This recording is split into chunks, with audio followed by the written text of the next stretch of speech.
हमारी कहानी के मुअज़्ज़ज़ नाज़रीन अस्सलामु अलैकुम। फरिश्तों की दुनिया।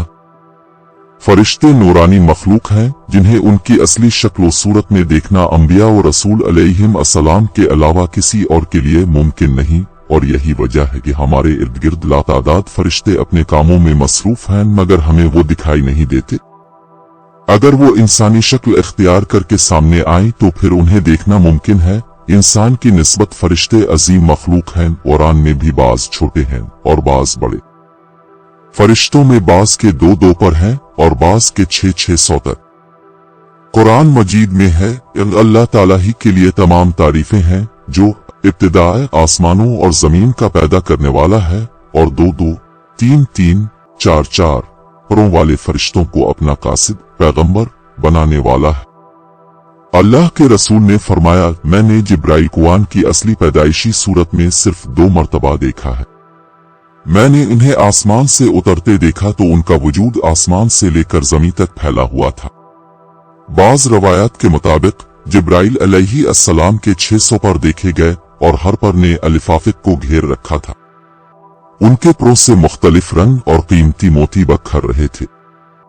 फरिश्तों के कद वकामत। वो फरिश्ते जिन्होंने अर्श अलिफाटे रखा है, उनके कदोकामत के बारे में सैयदना नबी करीम फरमाते हैं कि मुझे इनमें से एक फरिश्ते की कदोकामत बयान करने की ये इजाजत मिली है, और उसका वजूद कितना बड़ा है इसका अंदाजा इस बात से किया जा सकता है कि इसके कान की लो से कंधे तक का दरमियानी हिस्सा इतना लंबा है कि जितनी 700 साल की मसाफत। एक दूसरी हदीस में सैयदना अनस रजी अल्लाह अन्हु से मरवी है कि नबी अकरम ने इरशाद फरमाया, अर्श को अलिफाटेने वाले फरिश्तों में से एक फरिश्ते के बारे में मुझे ये बताने की इजाजत दी गई है, इसके पांव सबसे निचली 7वीं जमीन में है और उसके कंधों पर अर्श है, और उसके दोनों कानों की और कंधों के दरमियान इतनी दूरी है कि उसे तय करने के लिए परिंदे को 700 साल की परवाज चाहिए। वो फरिश्ता कहता है, या अल्लाह, तो पाक है जहां भी है और जहां भी हो। फरिश्तों की जरूरियात। अल्लाह ताला ने फरिश्तों में शादी ब्याह की हाजत नहीं रखी, इसी तरह उन्हें खाने पीने से भी बेनियाज कर दिया है। इसकी वजाहत कुरान मजीद में मज़कूर सैयदना इब्राहिम अलैहि अस्सलाम के इस वाक़या से भी होती है, जिसमें है कि इब्राहिम अलैहि अस्सलाम के पास फरिश्ते आए तो अब अलैहि अस्सलाम उनके लिए फौराए गोश्त ले आए, मगर उन्होंने इसे तनावुल नहीं किया। फिर चाप जल्दी जल्दी अपने घर वालों की तरफ गए और एक फरबा बिछड़े का गोश्त गई और उसे उनके पास रखा और कहा, आप खाते क्यों नहीं? अल्लाह ताला ने फरिश्तों को बीमारी, सस्ती, काहिली, दुख, तकलीफ, थकावट और उकताहट वगैरह से महफूज रखा है, और वो दिन रात फकत अल्लाह ताला की इताअत में अपने कामों में मसरूफ व मशगूल है। कुरान मजीद में है, आसमानों और जमीन में जो कुछ है उसी अल्लाह का है, और जो उसके पास फरिश्ते हैं वो उसकी इबादत से न सरकशी करती हैं और न थकते हैं। वो दिन रात इस अल्लाह की तस्बीह बयान करते हैं और जरा सी भी सस्ती नहीं करते। आराम और नींद थकावट को दूर करने के लिए होती है, और जब ये वाज़ेह हो गया कि फरिश्ते न थकते हैं और न सुस्त पड़ते हैं तो फिर लामहला इनके लिए नींद और आराम की कोई जरूरत बाकी नहीं रह जाती। फरिश्ते तकरीबन आम तौर पर आसमानों में रहते हैं और अल्लाह के हुक्म से मुख्तलिफ कामों के लिए जमीन पर उतरते हैं और फिर वापस आसमान पर चले जाते हैं। कुरान मजीद में एक और मकाम पर खुद फरिश्तों की ये बात मज़कूर है कि हम तेरे रब के हुक्म के बगैर नहीं उतरते।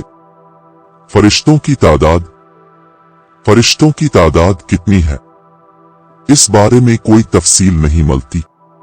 अल्लाह ताला का फरमान है, तेरे रब के लश्करों को उसके सिवा और कोई जानता ही नहीं। बाज अहादीस से मालूम होता है कि फरिश्तों की तादाद बहुत ज्यादा है, बल्कि अंदाजा होता है कि इंसानों और जिन्नों से भी उनकी तादाद ज्यादा है। ये अहादीस दर्ज झेल हैं। सैयदना अबू ज़र रज़ी अल्लाह अन्हु से मरवी है कि अल्लाह के रसूल ने फरमाया, आसमानों में कहीं 4 उंगलियां जगह भी ऐसी नहीं जहां कोई ना कोई फरिश्ता सजदा रेज़ ना हो। सैयदना अब्दुल्ला बिन मसूद रजी अल्लाह अन्हु से मरवी है कि अल्लाह के रसूल ने फरमाया, क़यामत के रोज जहन्नम को इस हाल में लाया जाएगा कि इसकी 70 लगामें होंगी और हर लगाम के साथ 70,000 फरिश्ते होंगे जो उसे खींच कर ला रहे होंगे।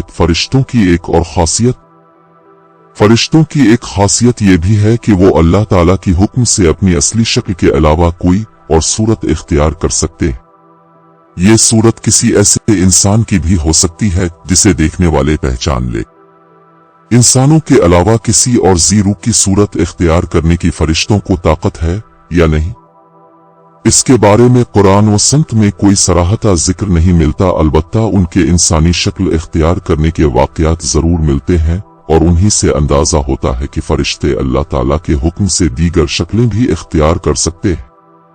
सैयदना इब्राहिम अलैहिस्सलाम के पास फरिश्ते इंसानी शक्ल में आए और सैयदना इब्राहिम अलैहिस्सलाम उन फरिश्तों को पहचान ना पाए। फिर फरिश्तों के बताने पर अलैहिस्सलाम को मालूम हुआ कि ये इंसान नहीं है। सैयदा मरियम अलैहिस्सलाम के पास सैयदना जिब्रील इंसानी शक्ल में तशरीफ लाए थे और सैयदना जिब्रील अलैहिस्सलाम सिवाय 2 मरतबा के हर मरतबा नबी अकरम के पास इंसानी शक्ल में तशरीफ लाए। फरिश्तों की ताकत। अल्लाह ताला ने फरिश्तों को इंसानों और जिन्नों से कई गुना ज्यादा कुव्वत और ताकत अता कर रखी है। नबी अकरम ने जब ताइफ के मकाम पर वहां के लोगों को इस्लाम की दावत पेश की तो आप पर वहां के लोगों ने जुल्म वजबर की इंतहा कर दी और आपको लहूलुहान कर दिया। तो इस मकाम पर सैयदना जिब्राइल अलैहिस्सलाम तशरीफ लाए। उन्होंने आवाज दी और कहा कि अल्लाह ताला आपके बारे में आपकी कौम की बातें सुन चुका है और जो उन्होंने आपके खिलाफ अक़दाम किया वो भी देख चुका है। क्या आपके पास अल्लाह ताला ने पहाड़ों का फरिश्ता भेजा है? आप उन लोगों के बारे में जो चाहिए फरिश्ते को हुक्म दे। इसके बाद पहाड़ों का फरिश्ता मुखातिब हुआ। उसने आपको सलाम किया और कहा कि अल्लाह के रसूल अब जो हुक्म देंगे मैं उसकी तामील करूंगा। अगर आप चाहें तो मैं दोनों तरफ के पहाड़ों को उन पर लाकर मिला दूं जिनसे ये पस जाए। इसी तरह सैयदना जिब्राइल की कुव्वत और ताकत के बारे में कुरान मजीद में है। इससे यानी रसूल अकरम को जबरदस्त ताकत वाले फरिश्ते ने सिखाया है जो जोर आवर है। फरिश्तों का नज़्म व ज़ब्त। फरिश्ते अपने हर काम में नज़्म व ज़ब्त की पाबंदी करते हैं और इसमें किसी किस्म की कमी बेशी, असस्ती और काहली वगैरह का मुजाहरा नहीं करते। जिन फरिश्तों की जब और जहां ड्यूटी शुरू होती है वो इस वक्त वहां पहुंच जाते हैं और अपने किसी काम में हल्ला गल्ला और शोर शराबा नहीं करते। फरिश्तों की मौत का बयान। जिस तरह इंसानों की पैदाइश और मौत के मुख्तलिफ मराहिल हैं, फरिश्तों के लिए ये मराहिल नहीं है, यानी दुनिया में नए इंसान पैदा होते हैं और पहले से मौजूद इंसान फौत होते रहते।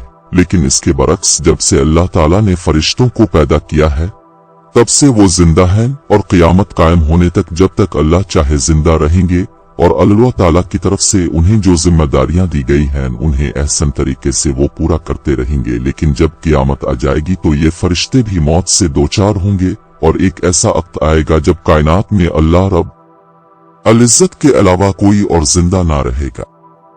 इसी सूरत हाल को कुरान मजीद में इस तरह बयान किया गया है, जमीन पर जो हैं सब फना होने वाले हैं, सिर्फ तेरे रब की जात जो अजमत और इज्जत वाली है वही बाकी रह जाएगी। मजीद एक जगह फरमाया कि हर नफस जान को मरना है। इन आयात से मालूम हुआ कि ये सारी कायनात तबाह होगी और अल्लाह ताला के अलावा हर ज़ीरू मौत से दोचार होगी। इसके बाद सबसे पहले अल्लाह ताला सैयदना इसराफील अलैहिस्सलाम को जिंदा करेंगे और उन्हें हुक्म देंगे कि वो सूर फूंके, जिससे वो सारी मखलूक जो मुर्दा थी जिंदा हो जाएगी, जैसा कि इरशाद बारी ताला है। फिर दोबारा सूर फूंका जाएगा, बस वो सब खड़े रहकर देखने लग जाएंगे। इजमा उम्मत से ये बात साबित है कि फरिश्तों पर भी इसी तरह मौत व फना ने आना है जैसे दीगर तमाम मखलूकात पर मौत आएगी, और इस बात पर कुरान व सुन्नत के दलाइल भी शाहिद हैं, जैसा कि फरमान बारी ताला है। इस जान बारी अल्लाह ताला के अलावा हर चीज ने फना होना है, जिसमें फरिश्ते भी शामिल हैं, जैसा कि तफसीर कुर्तबी में सैयदना इब्न अब्बास रज़ी अल्लाह अन्हुमा से मनकूल है। फरिश्तों की मौत की कैफियत। और जहां तक फरिश्तों की मौत की कैफियत का ताल्लुक है तो इस हवाला से कुरान व संत के नसूसिन सहा से हमें कुछ नहीं मिलता। अलबत्ता चंद ज़ईफ रवायात व आसार इस हवाला से जरूर मिलते हैं, खुसूसन 4 बड़े फरिश्ते सैयदना जिब्राइल, मीकाईल, इसराफील और मुल्क अल-मौत की मौत की कैफियत के हवाला से। लेकिन यहाँ ये बात अच्छी तरह समझ लेना चाहिए कि ये मसला गैबी मामलात से ताल्लुक रखता है और गैबी उमूर से मुतालिक कुछ भी इस वक्त तक बयान नहीं किया जा सकता जब तक कि इसका सबूत कुरान करीम और सही हदीस से नहीं मिलता। कुरान व सुन्नत के ज़ाहिरी आसार से ये बात समझ में आती है कि तमाम फरिश्तों की अरवा को मुल्क अल-मौत ही कब्ज करेंगे और मुल्क अल-मौत बगैर किसी फरिश्ते के रूह कब्ज किए फौत किए जाएंगे। वालिल्म इंद अल्लाह। नाजरीन, प्लीज चैनल को सब्सक्राइब जरूर